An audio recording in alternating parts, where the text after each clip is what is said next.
Hello dear ones, welcome two exam point. അപ്പോൾ നിങ്ങൾക്ക് കാണാവുന്നത് സ്ക്രീനിൽ ഒരു ഇമേജ് കാണാലോ അല്ലേ?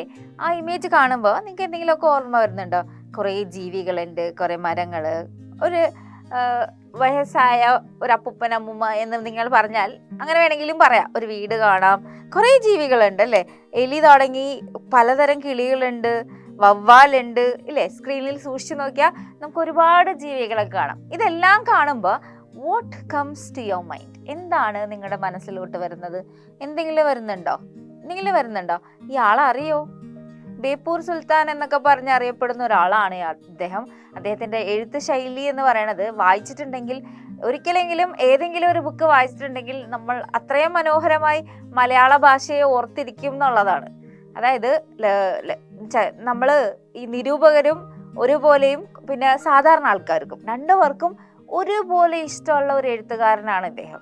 ഇപ്പൊ നമുക്കറിയാം, സാഹിത്യ നിരൂപകർ എന്ന് പറയുമ്പോൾ അവരിങ്ങനെ ക്രിട്ടിസൈസ് ചെയ്യാൻ വേണ്ടിയിട്ട്, ഓരോ കുറ്റം കണ്ടുപിടിക്കാനൊക്കെ വേണ്ടിയിട്ടൊക്കെ നിൽക്കുന്നതാണ്. പക്ഷെ അവർക്കും സാധാരണ മനുഷ്യർക്കും ഒരേപോലെ പ്രിയപ്പെട്ട ഒരു എഴുത്തുകാരൻ്റെ കഥയാണ് നമ്മൾ ഇന്ന് പഠിക്കാൻ പോകുന്നത്. അപ്പൊ ഈ എഴുത്തുകാരൻ ആരാണെന്ന് ഒരു ഊഹം കിട്ടിയോ? ഇല്ലെങ്കിൽ വരാം. മുഹമ്മദ് ബഷീർ എന്ന് കേട്ടിട്ടുണ്ടോ? ബഷീറിന്റെ ഒരു സിനിമയ്ക്ക് ഈയിടക്കൊക്കെ റിലീസായിരുന്നു ഇല്ലേ, നീല വെളിച്ചം എന്ന് പറഞ്ഞിട്ട്. അപ്പൊ ആ സിനിമ, അതും ബഷീറിന്റെ ഒരു എഴുത്തായിരുന്നു, ഒരു കഥയായിരുന്നു സിനിമയാക്കിയത്. അപ്പൊ അതുപോലെ ഒരു കഥയാണ് നമ്മൾ ഇന്ന് വായിക്കാൻ പോകുന്നത്. ബഷീറിന്റെ കഥ മലയാളത്തിൽ എഴുതിയതാണ് ബഷീർ. അപ്പൊ ഇത് ട്രാൻസ്ലേറ്റ് ചെയ്തതാണ്. അപ്പൊ നമുക്ക് ഈ ചിത്രം കാണുമ്പോൾ തന്നെ അറിയാൻ പറ്റും കുറേ ജീവികളുണ്ട് ഈ പടത്തിൽ. ഈ പടം വെച്ചതിന്റെ ഉദ്ദേശം തന്നെ ഇതിൽ കുറേ ജീവികളുണ്ട്. ഈ ജീവികളെയൊക്കെ കുറിച്ചിട്ടാണ് ബഷീർ പറയുന്നത്. അപ്പൊ ബഷീർ എന്താണ് ഈ ജീവികളെ കുറിച്ച് പറയുന്നത് നോക്കാൻ ചാപ്റ്ററിന്റെ പേരൊന്ന് കേട്ടു നോക്കിയാൽ മതി. The rightful inheritors of the earth. എന്താണ്? ഭൂമിയുടെ അവകാശികൾ. ശരിയായ ഇംഗ്ലീഷിലോട്ട് ട്രാൻസ്ലേറ്റ്, മലയാളത്തിൽ ഇതിന്റെ പേര് എന്ന് പറയുന്നത് ഭൂമിയുടെ അവകാശികൾ എന്നാണ് ബഷീർ എഴുതിയ സ്റ്റോറിയുടെ പേര്. ഇത് ട്രാൻസ്ലേറ്റ് ചെയ്ത് ഈ ചാപ്റ്ററിന്റെ പേര് കൊടുത്തിരിക്കുന്നത് the rightful inheritors of earth ആണ്. ആ ഭൂമിയുടെ അവകാശികളുടെ ഒരു ചെറിയൊരു ഭാഗം എടുത്ത് എഴുതിയേക്കുവാണ് ഇത്. അതിന്റെ എക്സ്ട്രാക്ട് ട്രാൻസ്ലേഷൻ അല്ല, അതായത് ആ ബുക്ക് അങ്ങനെ തന്നെ ട്രാൻസ്ലേറ്റ് ചെയ്തില്ല. അതിലൊരു ഭാഗം ആണ് നിങ്ങൾക്ക് പഠിക്കാനുള്ളത്. അതിൽ ബഷീർ പറയുന്ന ശരിയായ ഉടമകൾ ആരാണ് എന്നുള്ളൊരു കണ്ടെത്തൽ ബഷീർ നടത്തുന്നുണ്ട്. അപ്പൊ അതാണ് നമ്മുടെ ചാപ്റ്ററിന്റെ പേരും, the rightful inheritors of the earth. അപ്പൊ നമ്മൾ യൂണിറ്റ് 3 ആണ് പഠിക്കുന്നത് അല്ലെ. യൂണിറ്റ് 3 ചാപ്റ്റർ 2 ആണ് നമ്മൾ പഠിക്കാൻ പോകുന്നത്. നമ്മൾ പഠിക്കുന്ന ചാപ്റ്ററിന്റെ പേര് കേൾക്കുമ്പോൾ തന്നെ ഒരു ഇൻട്രസ്റ്റ് ഒക്കെ തോന്നിയില്ലേ? ഈ ഭൂമിയുടെ അവകാശികൾ ആരാ? നിങ്ങളാണോ? ഞാനാണോ? അത് വേറെ ആരെങ്കിലും ആണോ? അത് എല്ലാവരും ആണോ? അപ്പൊ നിങ്ങൾ എന്തിനോട് യോജിക്കുന്നു എന്നൊക്കെ ഞാനിപ്പോ ചോദിച്ചു കഴിഞ്ഞാൽ നിങ്ങൾ പറയും എല്ലാവർക്കും അവകാശം ഉണ്ടെന്ന് പറയുന്നവരുണ്ടാവും, ചിലപ്പോൾ കുറച്ചു പേർക്ക് അവകാശം ഉണ്ടെന്ന് പറയുന്നവരുണ്ടാവും. എന്ത് തന്നെയാണെങ്കിലും നമുക്കറിയാം, ഈ ലോകത്ത് എല്ലാ ജീവികളും വേണം. നമ്മുടെ ആവാസ വ്യവസ്ഥയിൽ എല്ലാ ജീവികളും ഒത്തൊരുമിച്ച് പോകുമ്പോൾ മാത്രമാണ് ആ ഒരു സന്തുലിതാവസ്ഥ, ഒരു ബാലൻസ് കീപ്പ് ചെയ്യാൻ നമുക്ക് പറ്റുള്ളൂ. അപ്പൊ അതൊക്കെ ഈ ബാലൻസും എക്കോളജിയും എക്കോസിസ്റ്റം ഒന്നും അറിയാതെ, അല്ലെങ്കിൽ അതിനൊന്നും ബന്ധപ്പെടുത്താതെ തന്നെ ഇതെല്ലാവരും വേണമെന്ന് എഴുതിയ എഴുത്തുകാരനാണ് മുഹമ്മദ് ബഷീർ. അപ്പൊ ബഷീറിന്റെ ആ സ്റ്റോറി നമുക്കൊന്ന് വായിച്ചു നോക്കാം. Everyone is talented and has something to contribute to the society. അപ്പം എന്താണ്? എല്ലാവർക്കും എന്തെങ്കിലുമൊക്കെ കഴിവുണ്ട് അല്ലേ? ടാലൻറ്റഡ് എന്ന് വെച്ചാൽ ഈ ഭൂമിയിലെ എല്ലാവരും തന്നെ, ആരും കഴിവ് കെട്ടവരായിട്ട് ജനിക്കുന്നില്ല. എല്ലാവരും ഭയങ്കര കഴിവുള്ളവരാണ്. അത് തിരിച്ചറിയേണ്ട താമസം മാത്രമേ ഉള്ളൂ. ഇപ്പം നിങ്ങൾ വിചാരിക്കും, ഓ മിസ് എന്താണ് ഈ പറയണേ, എനിക്ക് കഴിവൊന്നുമില്ല. അങ്ങനെ വിചാരിക്കണുണ്ടെങ്കിൽ നിങ്ങളൊന്ന് നിങ്ങളോട്ട് തന്നെ തിരിഞ്ഞു നോക്കിയാൽ മതി. അല്ലെങ്കിൽ ഇപ്പം നിങ്ങൾ 6ാം ക്ലാസ്സിലല്ലേ ആയുള്ളൂ, നിങ്ങൾ നിങ്ങളുടെ പാരൻസിൻ്റെയോ ടീച്ചേഴ്സിൻ്റെയോ ഈവൻ ബെസ്റ്റ് ഫ്രണ്ടൊക്കെ ഉണ്ടാവില്ലേ, അവരോടൊക്കെ ഒന്ന് ചോദിക്കുക, എടാ എനിക്ക് എന്താടാ കഴിവുള്ളത്, നിനക്ക് എന്താ തോന്നണേ എന്നൊക്കെ ജസ്റ്റ് ഒന്ന് ചോദിക്കുക. അപ്പോൾ അവരൊന്ന് ആലോചിക്കും, അപ്പോൾ അവർ ഹെൽപ്പ് ചെയ്യും. ഇതൊന്നും ഇല്ലാന്നുണ്ടെങ്കിൽ നമുക്ക് ചിലപ്പോൾ നമ്മുടെ ഉള്ളിലുള്ള കഴിവ് നമ്മൾ ഇതുവരെ പുറത്തെടുത്തിട്ടുണ്ടാവില്ല. അപ്പൊ അതൊന്ന് കണ്ടുപിടിക്കാൻ ശ്രമിക്കുക. അപ്പൊ എന്താണ് പറയുന്നത്? Everyone is talented. എല്ലാവരും കഴിവുള്ളവരാണെന്നാ പറയുന്നത്.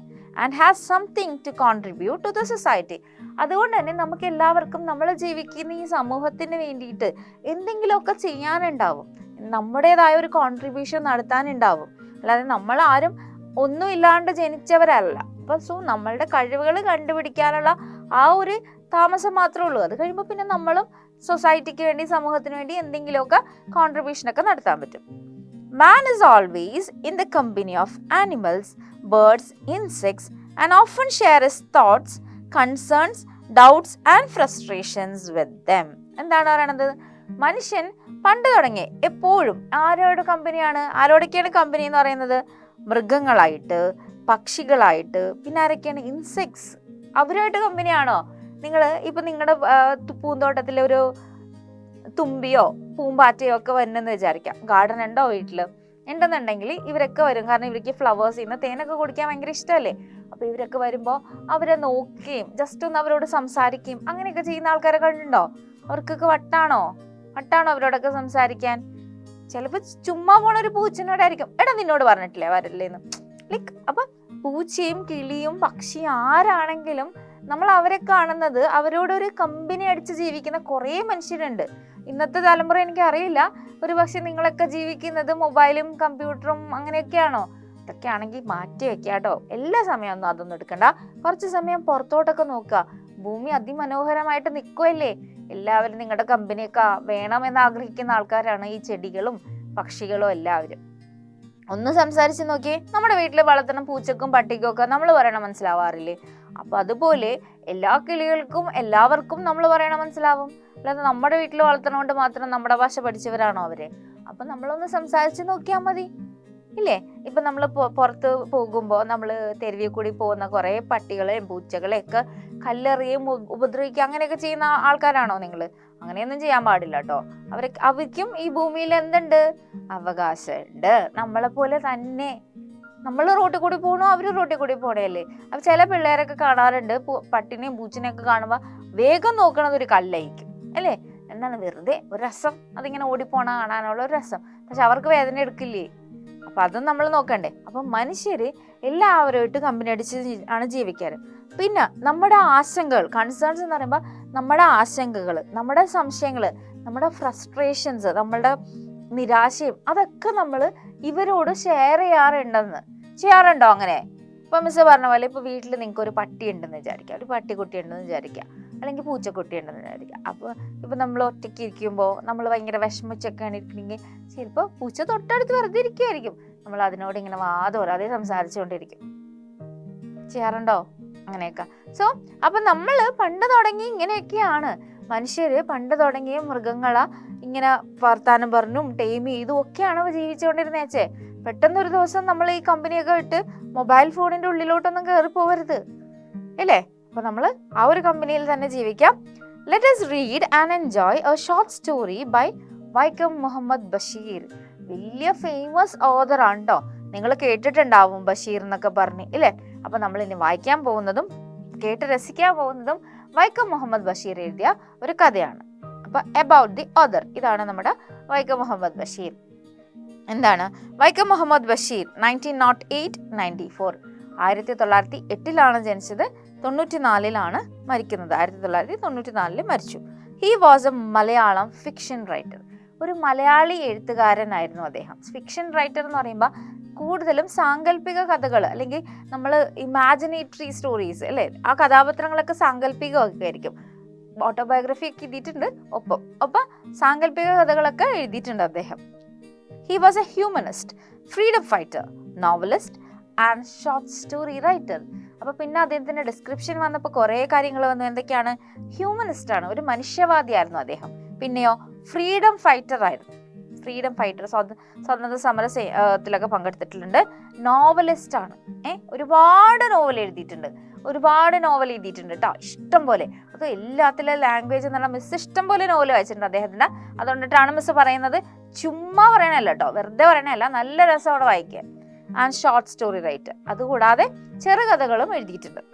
He was noted for his down to earth style of writing that made him equally popular among literary critics as well as the common man. അദ്ദേഹത്തിന്റെ എഴുത്ത് ശൈലി എന്ന് പറഞ്ഞാൽ ഡൗൺ ടു എർത്ത് ആണ്. Down to earth എന്ന് പറയുമ്പോൾ സാധാരണ ഒരു മനുഷ്യന് വായിച്ചാൽ മനസ്സിലാകുന്ന ഭാഷയിലാണ് അദ്ദേഹം എഴുതിയിരുന്നത്. അത്രയും ഡൗൺ ടു എർത്ത് ആയിട്ടാണ് അദ്ദേഹം, സിമ്പിൾ ലാംഗ്വേജിലാണ് അദ്ദേഹം എഴുതുന്നത്. അതും രസമാണത് വായിക്കാൻ. നല്ല രസം എന്ന് പറഞ്ഞാൽ നല്ല രസമാണ് വായിക്കാൻ. അതുകൊണ്ട് തന്നെ നിരൂപകർക്കും സാഹിത്യ നിരൂപകർക്കും സാധാരണ മനുഷ്യർക്കും ഒരേപോലെ ഇഷ്ടമുള്ള ഒരു എഴുത്തുകാരനാണ് വൈക്കം മുഹമ്മദ് ബഷീർ. അപ്പം നമ്മൾ പാഠത്തിലോട്ട് കടക്കുവാണ്, അല്ലേ? This extract is taken from the translation of the story ഭൂമിയുടെ അവകാശികൾ. മിസ് പറഞ്ഞു ഭൂമിയുടെ അവകാശികൾ എന്ന സ്റ്റോറിയില ഒരു എക്സ്ട്രാക്ട്, ഒരു ഭാഗമാണ് നമ്മുടെ ഈ പാഠം. He was awarded the Padmasri in 1982. അല്ലെ, 1982 ഒരു പത്മശ്രീ അദ്ദേഹത്തിന് ലഭിച്ചിട്ടുണ്ട്. He is fondly known as Beypore Sultan. Beypore Sultan എന്നാണ് ഇദ്ദേഹത്തെ കോമൺ ആയിട്ട് വിളിക്കുന്ന പേര്. The rightful inheritors of the earth. അപ്പൊ ഭൂമിയുടെ യഥാർത്ഥ അവകാശികൾ അല്ലെങ്കിൽ ശരിയായ അവകാശികൾ ആരാണ്? അതാണ് നമ്മുടെ പാഠം. അപ്പൊ ഭൂമിയുടെ ശരിയായ അവകാശികൾ അല്ലെ. When I became the owner of a tiny little piece of this wide earth, I felt very happy. എന്താണ് പറയുന്നത്? ഞാൻ ഒരു ചെറിയൊരു ഭൂമി, അതായത് ഈ ലോകത്തിൽ വെച്ച്, ഈ ഭൂമിയിൽ വെച്ചിട്ട് അതിൻ്റെ ഒരു ചെറിയ കഷ്ണം, ടൈനി ലിറ്റിൽ പീസ് എന്നാ പറയുന്നത്, അതിൻ്റെ ഒരു ചെറിയ കഷ്ണം എനിക്ക് സ്വന്തമായപ്പോൾ അല്ലെങ്കിൽ ഞാൻ സ്വന്തമാക്കിയപ്പോൾ എനിക്ക് ഭയങ്കര സന്തോഷമായിരുന്നു. അപ്പൊ ബഷീർ ഇവിടെ ഒരു ഭൂമി വാങ്ങിച്ചിട്ടുണ്ടെന്ന് നമുക്ക് മനസ്സിലായി. അപ്പൊ ബഷീർ ഭൂമി വാങ്ങിച്ചിട്ട് ബഷീറിന്റെ സ്വന്തമാണ് എന്ന് പറയുന്ന ഭൂമി ഒരു ടൈനി ലിറ്റിൽ പീസ് എന്നാണ് പറയുന്നത്. ആ ടൈനി ലിറ്റിൽ പീസിന്റെ അവകാശി ആരാകുന്നു? ബഷീറായി. It was a 2-acre plot with coconut palms and an old house where we could live. അപ്പോൾ ബഷീർ വാങ്ങിച്ച ആ സ്ഥലത്ത് ഒരു 2 ഏക്കർ ഉണ്ട് കേട്ടോ സ്ഥലം. ടൈനി ലിറ്റിൽ പീസ് എന്നൊക്കെ പറയുമ്പോൾ നമ്മളോർക്കും ഈ 2 ഏക്കർ ആണോ ടൈനി ലിറ്റിൽ പീസ് എന്ന് ഓർക്കും, ആണോ? ഇല്ലേ? ഇപ്പൊ നമുക്കറിയാം 2 ഏക്കർ എന്നൊക്കെ പറയണത് വലിയ സ്ഥലമാണ് അല്ലേ. ഇപ്പൊ നമ്മുടെ വീടൊക്കെ 2 ഏക്കറിലാണോ ഇരിക്കുന്നത്? എന്തായാലും ബഷീർ സ്വന്താക്കിയത് 2 ഏക്കർ സ്ഥലമാണ്. അതിലൊരു കുഞ്ഞു വീടുണ്ടെന്നാണ് പറയുന്നത്. അത് പഴയൊരു കുഞ്ഞു വീടാണ്, അവർക്ക് താമസിക്കാൻ പറ്റിയ ഒരു പഴയ കുഞ്ഞു വീടുണ്ട്. പിന്നെ എന്താണ് ആ സ്ഥലത്തിന്റെ പ്രത്യേകത? അതിൽ നിറച്ച് തെങ്ങുകളുണ്ടായിരുന്നു, കുറച്ചൊന്നുമല്ല, നിറച്ച് തെങ്ങ്. അപ്പൊ 2 ഏക്കർ ഭൂമി ഒന്ന് സങ്കല്പിച്ച് നോക്കുക. അതിൽ നിറച്ച് തെങ്ങുണ്ട്. അതിന്റെ നടുവിലായിട്ട് അല്ലെങ്കിൽ അതിന്റെ ഒരു സൈഡിലായിട്ട് എന്തുണ്ട്? ഒരു പഴയൊരു വീടുണ്ട്, അവർക്ക് താമസിക്കാൻ പറ്റിയത്. Those were the days when the price of coconut was going up and I was in high spirits at the thought of the palms laden with coconuts. എന്താണ് പറയുന്നത്? ആ സമയത്ത്, ആ കാലത്ത് തേങ്ങയുടെ വില ഭയങ്കരമായിട്ട് വില കൂടിക്കൊണ്ടിരുന്ന ഒരു സമയമായിരുന്നു ആ സമയം. ഓക്കെ, ഇപ്പോഴും ഭയങ്കര വിലയാണ് തേങ്ങക്ക്. അറിയാവോ തേങ്ങക്കൊക്കെ എത്ര വിലയുണ്ടെന്ന്? എന്തായാലും അന്വേഷിച്ച് നോക്കിയാൽ അറിയാം. അപ്പൊ എല്ലാവരുടെ വീട്ടിലും തെങ്ങൊന്നും ഇല്ല. അപ്പൊ നമ്മൾ തേങ്ങ കടയിൽ നിന്നാണ് വാങ്ങിച്ച് ഉപയോഗിക്കുന്നത്. അപ്പൊ നമുക്ക് ബഷീർ പറയുന്നത് അക്കാലത്ത് തേങ്ങക്ക് ഭയങ്കര വില കൂടിക്കൊണ്ടിരുന്ന സമയമായിരുന്നു. അതുകൊണ്ട് തന്നെ ബഷീർ ഭയങ്കര ഉത്സാഹമായിരുന്നു. കാരണം ബഷീറിന്റെ പറമ്പില്, ബഷീറിന്റെ സ്ഥലത്ത് നിറയെ തേങ്ങ പൂത്ത് അല്ലെ കായ്ച്ചു നിൽക്കുന്ന തെങ്ങുകളായിരുന്നു. ലീഡൻ എന്ന് വെച്ചാൽ ഭാരം എന്നാണ് അർത്ഥം. ലീഡൻ എന്ന് വെച്ചാൽ ഭാരമുള്ളതെന്നർത്ഥം. ഇവിടെ അതിന്റെ അർത്ഥം വരുമ്പോ പാംസ് ലീഡൻ വിത്ത് കോക്കനട്ട്സ് എന്ന് പറയുമ്പോ തെങ്ങുകൾ തേങ്ങ കൊണ്ട് നിറഞ്ഞിരിക്കുന്നു എന്നുള്ള അർത്ഥമാണ് ഇവിടെ ലീഡൻ ഉദ്ദേശിക്കുന്നത്. ലീഡന്റെ പ്രോപ്പർ മീനിങ് എന്ന് പറഞ്ഞത് ഭാരമുള്ള എന്നുള്ളൊരു മീനിങ് ആണ്. പക്ഷെ ഇവിടെ നമ്മൾ ഉദ്ദേശിക്കുന്നത് തെങ്ങിൽ നിറച്ച് തേങ്ങ ഉണ്ടായിരുന്നു. അപ്പൊ അത് കാണുമ്പോൾ ആർക്കാണ് സന്തോഷം? ഈ പറമ്പിന്റെ ഉടമസ്ഥന്, ഈ സ്ഥലത്തിന്റെ ഉടമ ആരാണ്? നമ്മുടെ വൈക്കം മുഹമ്മദ് ബഷീറാണ്. അപ്പൊ ബഷീർ സ്വന്തമാക്കിയിട്ടുണ്ട് ഒരു സ്ഥലം. അവിടെ കുറേ തെങ്ങുകളുണ്ട്. ആ തെങ്ങിലൊക്കെ നിറച്ച് തേങ്ങയുണ്ട്, ഒരു ചെറിയ വീടുണ്ട്. അത്രയും നമുക്ക് മനസ്സിലായില്ലേ? നമുക്ക് അടുത്തത് നോക്കാവേ. But then came the trespassers. ഞാൻ ഈ സ്ഥലത്തിന്റെ ഉടമയാണ്, എനിക്കിങ്ങനെ ഭയങ്കര സന്തോഷമാണ്, വീടുണ്ട് താമസിക്കാന്നൊക്കെ പറഞ്ഞ് നിൽക്കുമ്പോഴാണ് ആരാണടാ ട്രസ്പാസേഴ്സ് വരുന്നു. ആരാണ് ഈ ട്രസ്പാസേഴ്സ് എന്ന് പറഞ്ഞാൽ?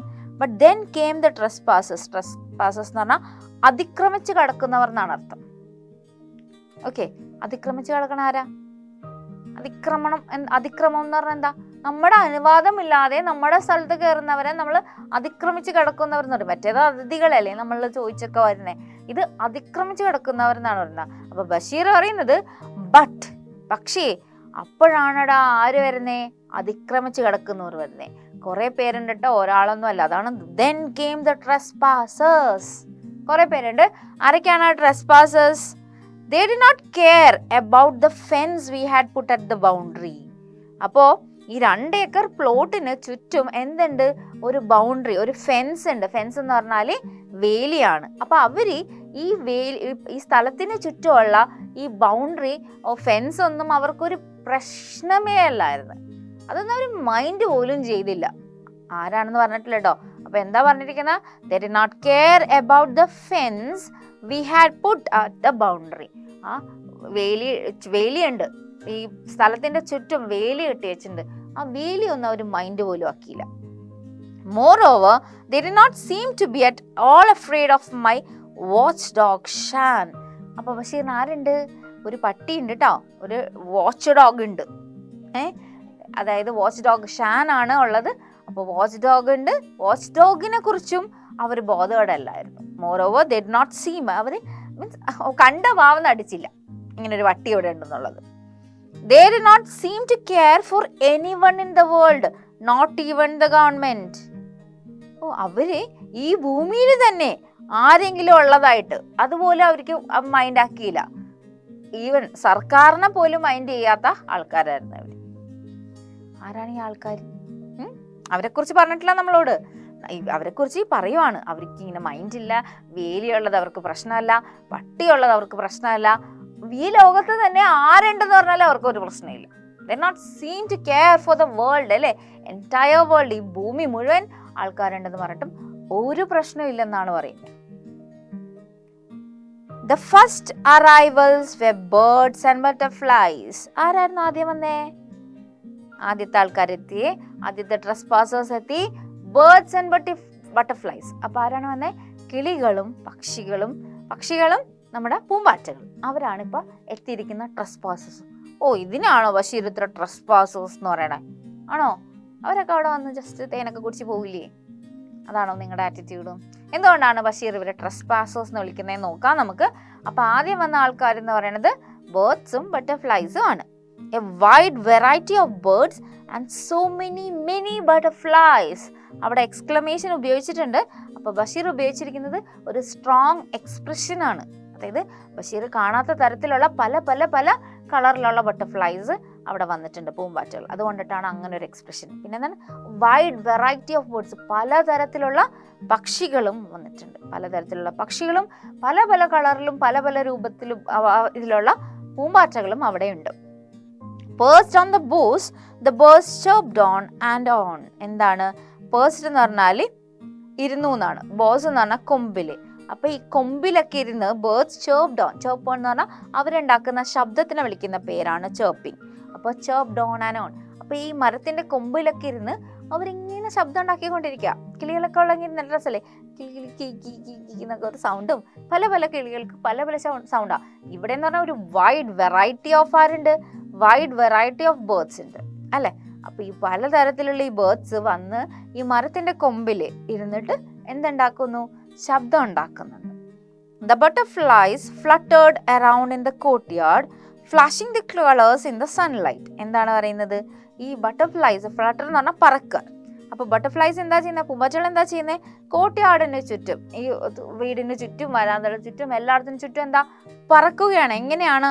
Flashing the colours. ബട്ടർഫ്ലൈസിനെ കണ്ടാൽ അറിയാലോ, പൂമ്പാറ്റയുടെ ഇതിലെ നിറച്ച് കളറായിരിക്കും, കളർഫുൾ ആയിരിക്കും ബട്ടർഫ്ലൈ. അപ്പൊ അവരുടെ സൂര്യപ്രകാശത്തിൽ അവരുടെ കളേഴ്സ് ഇങ്ങനെ തിളങ്ങിയിട്ട് ഫ്ലാഷ് ചെയ്യണ, ഒരു ലൈറ്റ് ഫ്ലാഷ് ചെയ്യണ ഒരു ഫീലാണ് ഇവിടെ ബഷീർ പറഞ്ഞിരിക്കുന്നത്. Then came the crows. അപ്പൊ ആരാണ് ഇനി വരുന്നേ? കാക്ക. ക്രോസ് അറിയാലോ, കാക്ക. അപ്പൊ ആദ്യം വന്നത് ആരായിരുന്നു? പക്ഷികൾ വന്നു, പൂമ്പാറ്റകൾ വന്നു. ഇനി വന്നത് കാക്കയാണ്. അപ്പൊ 3 പേര് എത്തിക്കഴിഞ്ഞു, 3 കൂട്ടം ആൾക്കാരെത്തിയേ. Their raucous cawing was unbearable than the racket of the other birds. എന്താണ് പറയുന്നത്? റാക്കസ് എന്ന് പറഞ്ഞാൽ പരിക്കൻ, അല്ലേ? പരിക്കൻ. കാക്കയുടെ സൗണ്ട് എങ്ങനെ?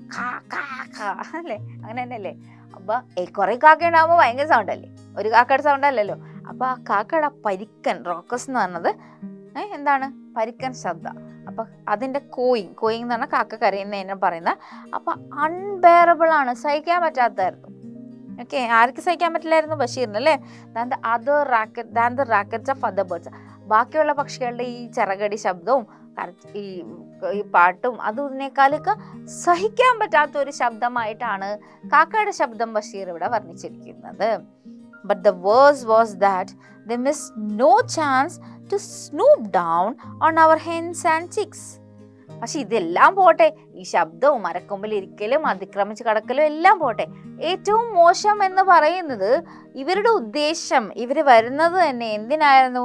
ബഷീറിന്റെ വീട്ടിലപ്പോ കോഴിയും കോഴിക്കുഞ്ഞുങ്ങളും ഉണ്ട്. അപ്പൊ കോഴിക്കുഞ്ഞുങ്ങളും അവര് ഒരവസരവും പാഴാക്കിയില്ലെന്നാ പറയുന്നത്. താഴോട്ട് വരാൻ. സ്വൂപ്പ് ഡൗൺ എന്ന് പറഞ്ഞാൽ താഴോട്ട് വരാൻ. എന്തിനെ പിടിക്കാനാ? കോഴിക്കുഞ്ഞുങ്ങളെ പിടിക്കാൻ അല്ലേ? കോഴിക്കുഞ്ഞുങ്ങളെ കൊത്താനും പിടിക്കാനും ഒക്കെ വരാൻ വേണ്ടിയിട്ട് സ്നൂപ്പ് ഡൗൺ എന്ന് പറഞ്ഞാൽ താഴോട്ട് വരാൻ. ഒരു ചാൻസും അവര് മിസ്സാക്കിയില്ല. മനസ്സിലായോ? ഒരു ചാൻസും മിസ്സാക്കാതെയാണ് ഇവരുടെ നിൽക്കുന്നത്. അപ്പൊ 3 പേരെ കുറിച്ചാണ് നമ്മുടെ ഈ ഭാഗത്ത് പറഞ്ഞിരിക്കുന്നത്. ആരൊക്കെയാണത്? പക്ഷികൾ വന്നു, പൂമ്പാറ്റകൾ വന്നു, പിന്നെ ആരാ വന്ന? കാക്കകൾ വന്നു. ഇവര് കാക്കയൊക്കെ വന്ന് കോഴിക്കുഞ്ഞുങ്ങളെ ഉപദ്രവിക്കുക, അങ്ങനെ ഒരു ടെൻഡൻസി കാണാറുണ്ട്. കോഴിക്കുഞ്ഞുങ്ങളെ പിടിച്ചു കൊണ്ടുപോവാറുണ്ട് അല്ലേ? അതുകൊണ്ട് തള്ളക്കോഴികൾ കുഞ്ഞിനെ ചിറകിനടിയിലാക്കിയിട്ട് സംരക്ഷിക്കണം കണ്ടിട്ടുണ്ടോ? ഇല്ല, ചിലവര് കണ്ടിട്ടുണ്ടാവും അല്ലേ? അപ്പൊ എന്തായാലും ഇനിയൊക്കെ കാണുമ്പോ ഇതൊക്കെ ഒന്ന് ശ്രദ്ധിക്കണേ. നല്ല ഭംഗി ഇതൊക്കെ കാണാൻ. കാക്ക വരുന്നു, കോഴിയമ്മ കുഞ്ഞുങ്ങളെ രക്ഷിക്കാൻ വേണ്ടി ചിറകിന്റെ അടിയിൽ ഇങ്ങനെ ഒളിപ്പിച്ച് വെക്കുന്നതൊക്കെ എന്ത് രസമാണെന്നറിയോ കാണാൻ. അപ്പൊ അതൊക്കെ ഒന്ന് ശ്രദ്ധിച്ച് നോക്കിയാൽ നമുക്ക് കാണാൻ പറ്റും. Next to arrive were the hawks, birds that perched on our coconut palms.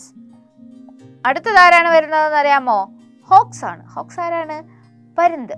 Okay, അപ്പൊ നെക്സ്റ്റ് വരുന്നത് ഹോക്സ് ആണ്, പരുന്ത്. അപ്പൊ birds that perched on our coconut palms, ഞങ്ങളുടെ തെങ്ങുകളിൽ ഇരുന്നിരുന്ന ആൾക്കാരായിരുന്നു ആര്?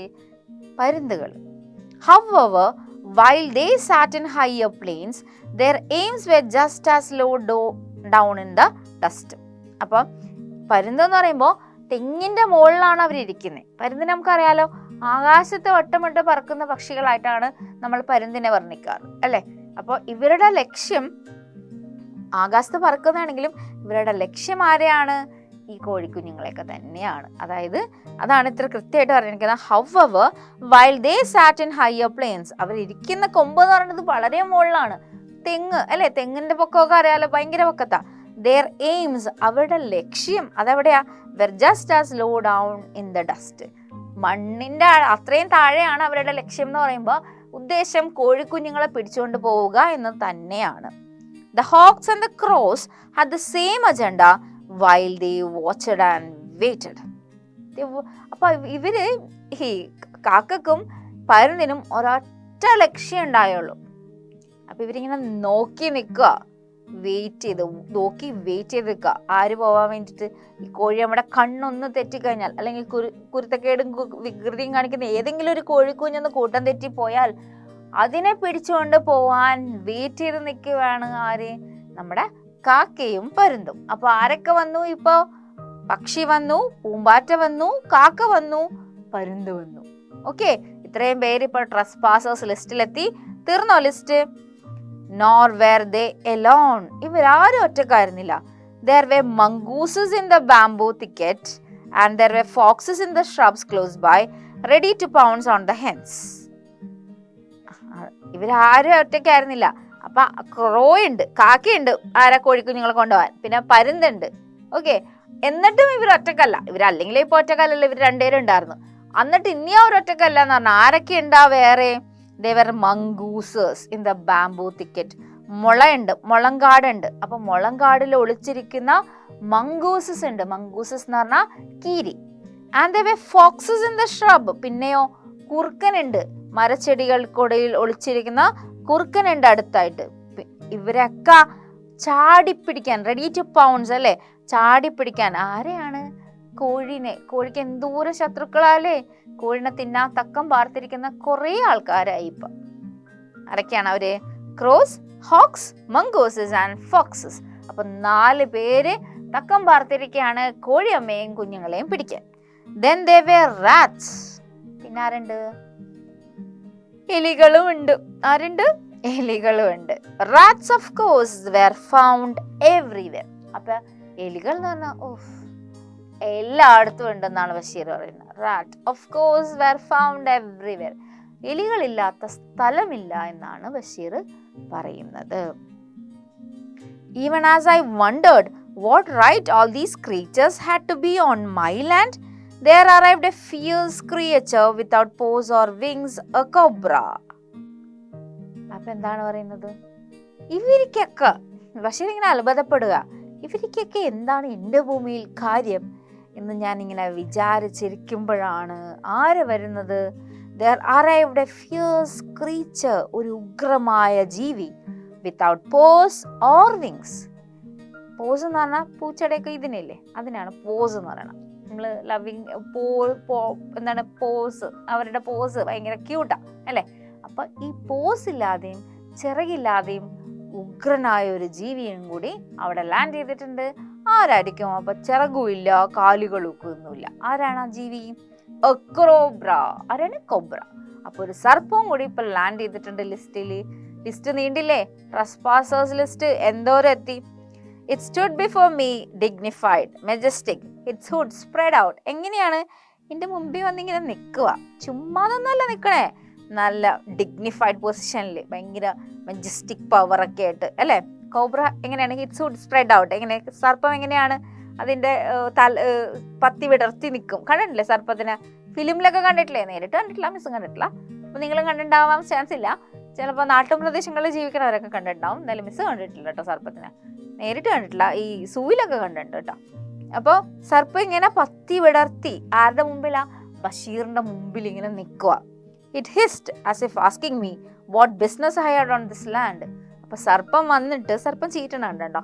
സർപ്പം വന്നിട്ട് ഹിസ് ചെയ്യാന്ന് പറഞ്ഞാൽ ചീറ്റ്, ഇത് അതിൻ്റെ ഒരു നാക്ക് കണ്ടിട്ടില്ലേ, അതിങ്ങനെ ചീറ്റും, അതിനാണ് പറയുന്നത്. അപ്പൊ ഹിസ് ചെയ്തിട്ട് എന്താണ് ചോദിച്ചതെന്നാണ് ബഷീർ ഊഹിക്കുന്നത്. നിനക്കെന്താണ് ഇവിടെ കാര്യം എന്നാണ് ചോദിക്കുന്നത്. What business I had on this land എന്നാണ്. അപ്പൊ സർപ്പം നേരത്തെ വന്നിരുന്നായിരിക്കും, അപ്പൊ അവിടെ അവകാശമൊന്നുമില്ലായിരിക്കും. Didn't it know that I was the new owner. എന്താണ് ബഷീർ ചോദിക്കുന്നത്? എന്താണ് അതിനറിയാൻ പാടില്ലേ? ഞാനാണ് ഇവിടുത്തെ പുതിയ അവകാശി എന്ന് അതിനറിയാൻ പാടില്ലേ എന്നാണ് ബഷീർ ചോദിക്കുന്നത്. അപ്പൊ മേ ബി ബഷീർ ഇത് വാങ്ങിക്കുമ്പോൾ വേറെ ആരുടെ ആയിരുന്നല്ലോ. അപ്പൊ സർപ്പം ചോദിക്കുന്നത് ബഷീറിനോട് നിനക്കെന്താ ഇവിടെ കാര്യം എന്ന് ചോദിക്കുന്നതായിട്ടും. അപ്പൊ ബഷീർ പറയണത് എന്താണ്? അയ്യോ അറിയാൻ പാടില്ലേ, ഞാനാണ് പുതിയ അവകാശി എന്ന് അറിയാൻ പാടില്ലേ എന്നൊരു ലൈക്ക് അത്രയും ക്യൂട്ടായിട്ടാണ് ബഷീർ ആൻസർ ചെയ്യുന്നത്. You had better leave my 2 acre land at once I said. അപ്പൊ ബഷീർ എന്താ പറയുന്നത്? ആരോടാ പറയണേ? കോബ്രനോട്. എന്താണ്? നിനക്ക് നല്ലത് നീ 2 acre ഭൂമി വിട്ട് പോണത് തന്നെയാണ് എന്നാണ് ബഷീർ പറയുന്നത്. But then where could it go? അപ്പൊ ബഷീർ പറയുന്നുണ്ട് നീ എൻ്റെ സ്ഥലം വിട്ടും പോണെന്ന്. അത് കഴിഞ്ഞപ്പോ ബഷീർ ആലോചിക്കുകയാണ്, പക്ഷേ പിന്നീത് എവിടെ പോകും? എവിടെ പോകും? എവിടെ പോകും? പാമ്പുണ്ട്, കാക്കയുണ്ട്, കിളികളുണ്ട്, ഫോക്സ് ഉണ്ട്, കീരിയുണ്ട്, കുറേ ജീവികളുണ്ട്, പൂമ്പാറ്റകളുണ്ട് അല്ലേ. എന്തോരം ജീവി വന്നപ്പോൾ ബഷീറിന്റെ വീട്ടില്. അപ്പോൾ ബഷീർ എല്ലാവരും വന്നപ്പോൾ ബഷീറിന് വലിയ കുഴപ്പമൊന്നുമില്ലായിരുന്നു. പക്ഷെ ലാസ്റ്റ് വന്ന ആളെ കണ്ടപ്പോൾ ബഷീർ എന്താ പറയുന്നത്? നീ എൻ്റെ 2 acre ഭൂമി വിട്ട് പോകണം എന്നാണ് ബഷീർ ആവശ്യപ്പെടുന്നത് പാമ്പിനോട് അല്ലേ, കോബ്ര. അപ്പോൾ ബഷീർ എന്നിട്ട് ആലോചിക്കുകയാണേ, പക്ഷെ ഇവരൊക്കെ എവിടെ പോകും? ഇവരെവിടെ പോകും? ശരിക്കും ഇവരെവിടെ പോകും? ഇവർക്ക് വീടുണ്ടോ? ഇവർക്ക് ഭൂമി ആരെങ്കിലും കൊടുത്തിട്ടുണ്ടോ? നിങ്ങൾ ഇവിടെ താമസിച്ചോട്ടാ, ഞങ്ങൾ ആരും നിങ്ങളെ ഉപദ്രവിക്കാൻ വരില്ല, നിങ്ങൾ ഇവിടെയാണ് ഇനി തുടങ്ങി താമസിക്കാൻ പോകുന്നത് അങ്ങനെ പറഞ്ഞ ആരെങ്കിലും ഇവർക്ക് ഭൂമി കൊടുത്തിട്ടുണ്ടോ? ഇല്ലല്ലോ. Hadn't the whole earth been taken over by man bit by bit? അപ്പോൾ ഈ ഭൂമി മുഴുവൻ ഇച്ചിരി ആയിട്ട് സ്വന്തമാക്കിയേക്കല്ലേ ഓരോരുത്തരായിട്ട് അല്ലേ. ഇച്ചിരി ആയിട്ട് നമ്മൾ ഈ ഭൂമിയിൽ വരുമ്പോൾ, നമ്മൾ ഈ ഭൂമി ഇന്നത്തെ ഭൂമി പോലെ ആവണതിന് മുമ്പൊരു ഭൂമി ഉണ്ടായിരുന്നു. അന്ന് മനുഷ്യവാസമൊക്കെ കുറവായിരുന്ന ഒരു സമയം ഉണ്ടായിരുന്നു. അപ്പോൾ അതുവരെയുള്ള ഒരു ടൈമിൽ ഈ ഭൂമിയിൽ ജീവിക്കാൻ പല ജീവികൾക്കും സ്ഥലം ഉണ്ടായിരുന്നു. നമ്മൾ എന്ത് ചെയ്തു? ഈ ഓരോ സ്ഥലവും ഈ ഏറ്റെടുത്ത് നിന്നു അല്ലേ. ഏറ്റെടുത്തിട്ട് വല്ല ഇതുണ്ടായോ? ഒരു ഗുണവും ഉണ്ടായിട്ടില്ല. അപ്പൊ അതുകൊണ്ട് എന്ത് പറ്റി? ഈ ഭൂമിയിലെ ബാക്കിയുള്ള അവകാശികൾക്ക് ജീവിക്കാൻ സ്ഥലമില്ലാണ്ടായി. മനസ്സിലായില്ലേ? ബിറ്റ് ബൈ ബിറ്റ് ആണ്, ഇച്ചിരി ആയിട്ടാണ് നമ്മൾ ഇതൊക്കെ സ്വന്തമാക്കിയത്. പക്ഷെ ഇപ്പൊ എന്ത് പറ്റി? ഭൂമിയിലെ ബാക്കി ജീവികൾക്ക് സ്ഥലമില്ലാണ്ടായപ്പോ അവര്, അതായത് ഈ പാമ്പുകളടക്കം ഇപ്പോ നാട്ടിലോട്ട് ഇറങ്ങിയിരിക്കുക. ഇപ്പൊ മിസ് പറഞ്ഞു മിസ് പാമ്പിനെ ഒന്നും നേരിട്ട് കണ്ടിട്ടില്ല. മിസ് പാമ്പിനെ ഒന്നും നേരിട്ട് കണ്ടിട്ടില്ല എന്നുള്ളത് സത്യമാണ്. എന്ന് വെച്ചാൽ സൂയിലല്ലാണ്ട് മിസ് പാമ്പൊന്നും കണ്ടിട്ടില്ല. മിസ് ജീവിക്കുന്ന നാട്ടിലെ പാമ്പൊക്കെ എനിക്ക് തോന്നുന്നു കുറവാന്ന് തോന്നുന്നു. പക്ഷെ മിക്കപ്പോഴും മിസ് കേട്ടിട്ടുണ്ട് ആൾക്കാർ പറയുന്നത് അവിടെ പോയപ്പോ കണ്ടു, വണ്ടിയുടെ അടിയിൽ കണ്ടു, ഇവിടെ കണ്ടു. പക്ഷെ എന്തുകൊണ്ട് ഇവരെയൊക്കെ നമ്മൾ കാണുന്നു? നമ്മൾ ഇവരുടെ സ്ഥലമൊക്കെ എടുത്തു, മനസ്സിലായോ? നമ്മൾ ഇവരുടെ എല്ലാ സ്ഥലവും നമ്മൾ സ്വന്തമാക്കി. ഇപ്പൊ അവർക്ക് താമസിക്കാൻ സ്ഥലമില്ല. പിന്നെ അവരെവിടെ പോയി താമസിക്കും? അവർക്ക് എവിടെയെങ്കിലും ഒക്കെ വരണ്ടേ? അവർക്കും ജീവിക്കണ്ടേ? ദൈവം ജീവൻ കൊടുത്തതില് അവരും പെടില്ലേ? അപ്പൊ അവർക്ക് ജീവിക്കാൻ സ്ഥലം ഇല്ലല്ലോ എന്നാണ് ബഷീർ ആലോചിക്കുന്നത് അല്ലേ? അപ്പൊ ബഷീറിന്റെ കാലഘട്ടം നമുക്കറിയാം, ബഷീർ മരിച്ചതും ജനിച്ചതും ഒക്കെ നമുക്ക് മനസ്സിലായി. നമ്മളിപ്പോ ജീവിക്കുന്ന കാലഘട്ടത്തിൽ എത്തിയിട്ടും ഇതേ ചോദ്യം നമ്മൾ ഇപ്പോഴും അവശേഷിപ്പിക്കുകയാണ്. ഇപ്പോഴും അവർക്ക് താമസിക്കാൻ സ്ഥലമില്ല. അന്ന് ബഷീർ ചോദിച്ച അതേ ചോദ്യത്തിന് ഇപ്പോഴും ഉത്തരം കിട്ടിയിട്ടില്ല. My wife said the Jack fruit has ripened. അപ്പൊ ബഷീറിന്റെ ഭാര്യയുടെ എൻട്രി വന്നു. ഭാര്യ വന്നിട്ട് പറയാണ് ചക്ക പഴുത്തിട്ടുണ്ട്. എന്താ പറഞ്ഞേ? Jackfruit has ripened. Ripened എന്ന് പറഞ്ഞാൽ പഴുത്തിട്ടുണ്ടെന്ന്. Squirrels and crows are feasting on it. ഓ, ചക്ക പഴുത്തിട്ടുണ്ട്, പക്ഷെ ആരാണിത് തിന്നോണ്ടിരിക്കണേ? സ്ക്വിറൽസ് അല്ലെ, അണ്ണാൻ. പിന്നെ ആരാണ്? കാക്ക. അപ്പൊ അണ്ണാനും കാക്കകളും ഒക്കെ അത് ഫീസ്റ്റിംഗ് എന്ന് പറഞ്ഞാൽ അവർക്ക് ഫീസ്റ്റ് ആണല്ലോ. മരത്തിൽ ചക്ക പഴുത്ത് കിടക്കുക, അപ്പൊ അവരതൊക്കെ തിന്നുന്നുണ്ട്. അപ്പൊ അത് അവർക്കൊരു വിരുന്നാണ് എന്നാണ് ബഷീറിന്റെ ഭാര്യ പറയുന്നത്. The guavas and mangoes. പിന്നെ അടുത്തത് എന്താ? പേരക്കയുണ്ട്, മാങ്ങയുണ്ട്. അപ്പൊ ബഷീറിന്റെ 2 ഏക്കർ സ്ഥലത്ത് ഒരുപാട് സാധനങ്ങൾ ഉണ്ടല്ലേ. ഇപ്പൊ നമുക്ക് അതൊക്കെ കാണാൻ പോയി കഴിഞ്ഞാൽ നമുക്ക് അവിടുത്തെ എന്തോരം ഫ്രൂട്ട്സ് ഒക്കെ കഴിക്കാല്ലേ, ഇല്ലേ? ഇപ്പം തേങ്ങ ഉണ്ടെന്ന് പറഞ്ഞു, തെങ്ങ് അല്ലെ, തേങ്ങ ഉണ്ടു, പിന്നെ ചക്കയുണ്ടു, മാങ്ങയുണ്ടു, പേരക്കയുണ്ടു അല്ലേ, എന്തോരം സാധനങ്ങളാ. അപ്പൊ പിന്നെ ആരാണ് തിന്നുന്നത്? അപ്പൊ ചക്ക തിന്നുന്നത് ആരാണ്? അണ്ണാനും കാക്കകൾ. ഇനി അടുത്തത് ആരാണ്? The guavas and mangoes. Guavas എന്ന് പറയുന്നത് പേരക്കയാണ് കേട്ടോ, മാംഗോസ് എന്ന് പറയുന്നത് മാങ്ങ. അപ്പൊ ഇത് രണ്ടും തിന്നുന്നത് ഏതാണ്? Birds and bats R eating up everything. ആരാണ്? പക്ഷികളും വവ്വാലുകളും. അപ്പൊ അടുത്ത ആളും വരുന്നത് പക്ഷികളും വവ്വാലുകളും മുഴുവൻ തിന്നുക. അപ്പൊ ഈ ചാപ്റ്റർ ഇപ്പൊ ട്രസ്പാസസിൽ ആര് 2 പേരും കൂടി ഇൻക്ലൂഡ് ആയി. ആരാണ്? അണ്ണാൻ വന്നു, ബാറ്റ് വന്നു. ഓക്കെ, അപ്പൊ ട്രസ്പാസിന്റെ ലിസ്റ്റ് കൂടിക്കൊണ്ടിരിക്കുക. ട്രസ്പാസസിന്റെ ലിസ്റ്റ് ഇങ്ങനെ കൂടിക്കൊണ്ടിരിക്കുക. അപ്പൊ അടുത്ത ആൾക്കാരാണ്. അപ്പൊ ചക്ക പഴുത്തിട്ടുണ്ട്, നമുക്ക് തിന്നാൻ കിട്ടുന്നില്ല എന്നാണ് പരാതിയാണ് കേട്ടോ. അത് നമുക്ക് തിന്നാൻ കിട്ടുന്നില്ല. ആരാണ് ഫീസ്റ്റ് ചെയ്യുന്നത്? സ്ക്വിറൽസും ക്രോസും ഫീസ്റ്റ് ചെയ്യുന്നുണ്ട്. ഗോവയെ മാങ്ങ ഉണ്ടായിട്ടുണ്ട്, പേരക്കയും മാങ്ങ ഉണ്ടായിട്ടുണ്ട്. അത് തിന്നുന്നത് ആരാണ് തിന്നുന്നത്? പക്ഷികളും വവ്വാലുകളും അതും തിന്നുന്നുണ്ട്. Okay, but that is the beauty of it, I replied. Basheer എന്താ പറഞ്ഞ? അതാണ് അതിന്റെ ഭംഗി. ഇതൊക്കെ അവര് തിന്നോട്ടെ. അപ്പൊ അതാണ് അതിന്റെ ഭംഗി. നമ്മുടെ വീട്ടില് ഒരു പേര അല്ലെങ്കിൽ ഒരു മാവ് നട്ട് അതിൽ പൂവിട്ട് മാങ്ങ ഉണ്ടായി, നമുക്ക് ഇത് പഴുത്തിട്ട് എടുക്കാന്നൊക്കെ വെച്ച് കാത്തിരിക്കുകയാണ്. എല്ലാ ദിവസവും പോയി നോക്കും കളർ വ്യത്യാസം വല്ലവനുണ്ടോ. കളർ വ്യത്യാസം വരാറായപ്പോഴാണടാ കാക്ക വന്ന് കൊത്തി തിന്നുന്നേ. സങ്കടാവില്ലേ? സങ്കടാവും. ആദ്യത്തെ മാങ്ങ തിന്നാൻ വേണ്ടി കാത്തിരിക്കണേന്ന്. അപ്പൊ ബഷീറിനോട് ഭാര്യ വന്ന് ഇങ്ങനെ പരാതി പറയുമ്പോ ബഷീർ എന്താ പറയുന്നേ? But that is the beauty of it, അതാണ് അതിന്റെ ഭംഗിന്ന്. ഇതൊക്കെ തിന്നോട്ടെ എന്ന്. God has created variety of things in this universe. എന്താണ്? ദൈവമോ ഈ ഭൂമിയിൽ പല സാധനങ്ങൾ ഉണ്ടാക്കിയിട്ടുണ്ട്. പല തരത്തിലുള്ള സാധനങ്ങൾ ഉണ്ടാക്കിയിട്ടുണ്ട്. വെറൈറ്റി ഓഫ് തിങ്സ് അല്ലേ? ഫ്രൂട്ട്സ് എന്തൊക്കെയാണ്? പല ഫലങ്ങൾ. പിന്നെന്താണ്? എഡിബിൾ റൂട്ട്സ് എന്ന് പറയുമ്പോൾ പലതരത്തിലുള്ള വേരുകൾ, അതായത് തിന്നാൻ പറ്റുന്ന വേരുകൾ എന്ന് പറയുമ്പോൾ ഈ നമ്മൾ കപ്പ, അതൊക്കെയാണ് എഡിബിൾ റൂട്ട്സിൽ വരുന്നത് കേട്ടോ. പിന്നെയോ ഗ്രാസ് ഐറ്റംസ്, ഗ്രെയിൻസ്, വീറ്റ്, ഇതൊക്കെ. ഫ്ലവേഴ്സ്, പൂക്കൾ. പിന്നെന്താണ്? Water, air, warmth and light. അപ്പൊ ദൈവം ഈ ഭൂമിയിൽ ഉണ്ടാക്കിക്കുന്ന സാധനങ്ങളുടെ ലിസ്റ്റാണ് ബഷീർ പറയുന്നത്. പലതരത്തിലുള്ള സാധനങ്ങൾ ഉണ്ടാക്കിയിട്ടുണ്ട്. Fruits, edible Roots, grass, grain, flowers, water, air, warmth and light അല്ലേ? നമുക്ക് ചൂട്, തണുപ്പ്, വെളിച്ചം, എല്ലാ സാധനങ്ങളും ഈ ഭൂമിയിലുണ്ട്.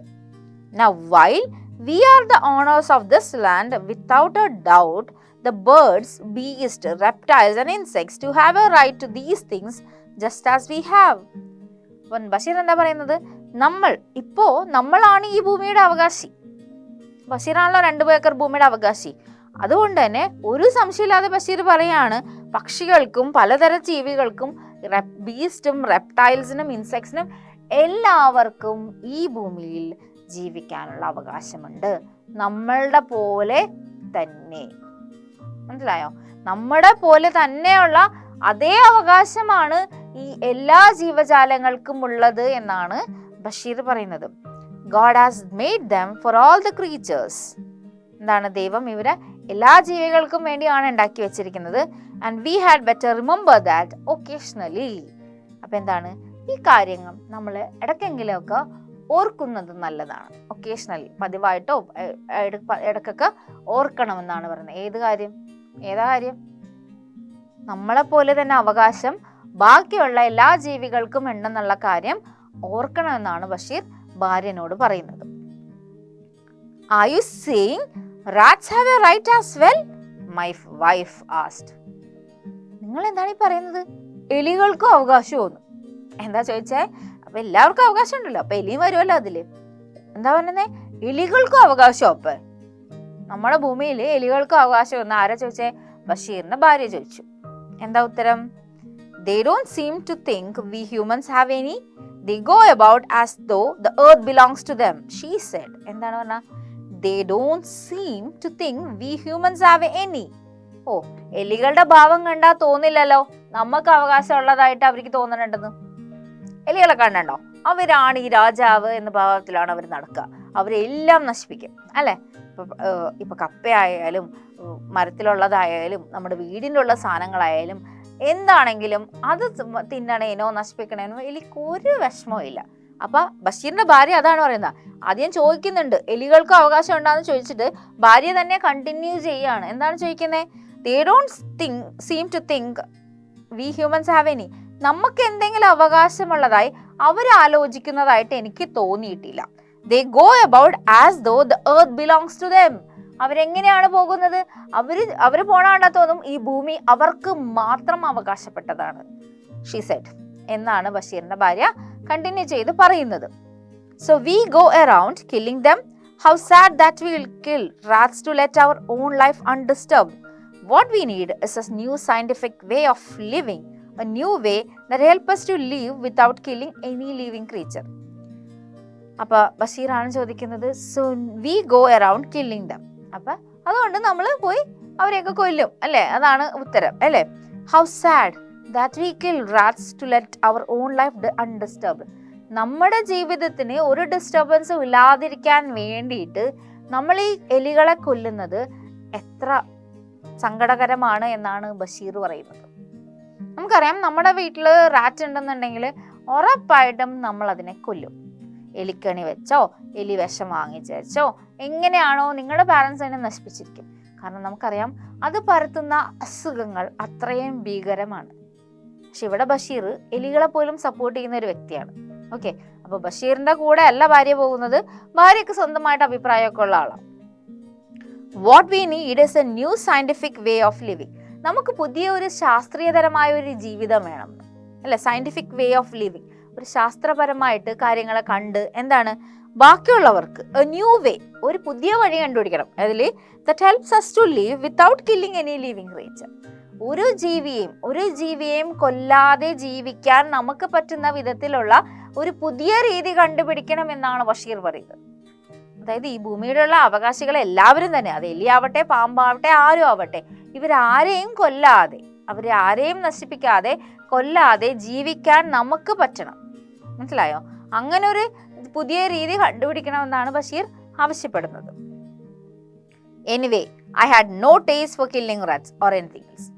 എന്തായാലും എനിക്ക് എലിനെ കൊല്ലാനും ഇല്ല, എലിനെ കൊല്ലാനും എനിക്ക് താല്പര്യമില്ല, വേറെ ഏതൊരു ജീവനെ കൊല്ലാനും എനിക്ക് താല്പര്യമില്ല എന്നാണ് ഉത്തരം.